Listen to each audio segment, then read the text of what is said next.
Hi guys, today as I was searching through my fridge trying to decide what to make, I realized I had all the ingredients to make a clean out the fridge grilled cheese sandwich. So let's do it. If you don't know what that is, it's where you use whatever you have and hope for the best. My favorite thing about a grilled cheese sandwich is that you can literally put anything on it.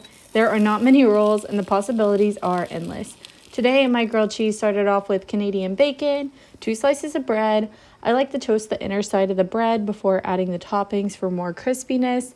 Then I added chopped jalapeno, mixed cheeses, and some herbs before placing the top piece of bread and adding Parmesan to crisp and topping with some cilantro.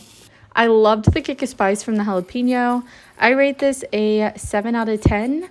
Let me know if you would try this and let me know what I should make next. Bye guys.